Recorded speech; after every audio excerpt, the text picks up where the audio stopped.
What do you do when your aquarium is just plain stressful?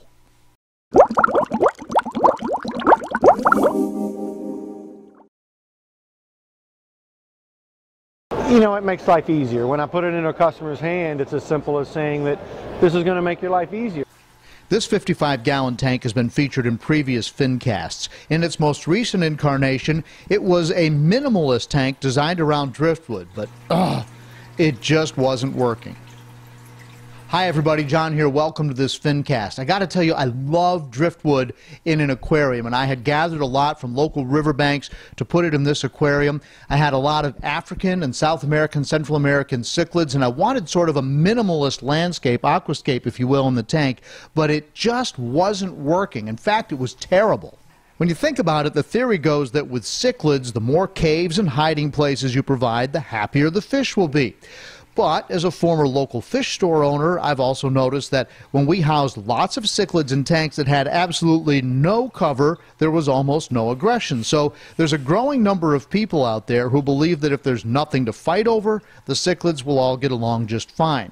Well, that wasn't working in this tank. My orange blotch zebra, an African cichlid, while beautiful, was simply wearing out the electric blue acaras, the convicts, and the burchardes. In fact, 2 of my 3 burchardes jumped out of the aquarium. The other problem with this driftwood was that it was decaying in the aquarium, and my filters weren't able to keep up. The water was always cloudy, and it just looked nasty.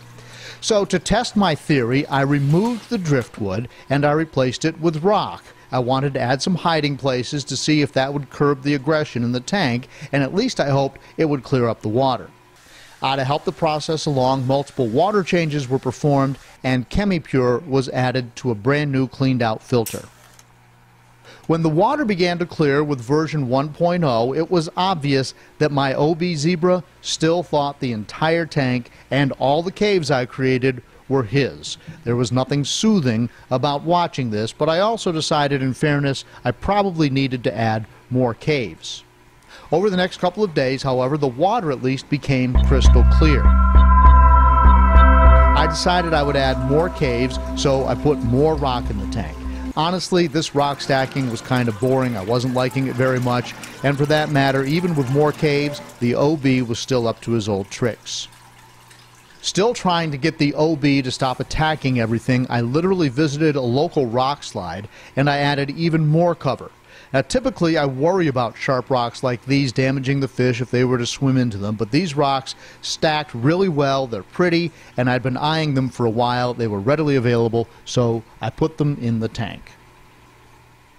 So take a look. This is my attempt at rock stacking 3.0. It's still a bit too symmetrical, kind of even across the top and lacking in focal features, but the goal here really was to create as many caves as possible to test my theory. The result? No dice. There's a bunch of caves and crevices in the aquarium now, but the zebra is still claiming all of them. If anything, in fact, he's even more aggressive. So if you've kept cichlids, what's your experience? Do you like it with all the caves, or do you like the minimalist approach, and which one actually reduces cichlid aggression the most? Now, I know some people are going to comment and say, well, the way you reduce that is by putting so many cichlids in there that they can't isolate any one. I understand that, but the test today was, can we get this guy right here to stop picking on everybody else? And for now, we can't, but please leave your comments below. By the way, for now, my orange blotch zebra has earned a one-way trip to his own aquarium in the fish room, and I think I might actually set this tank up as a proper African cichlid tank, maybe just with Tanganyikan cichlids. We'll see.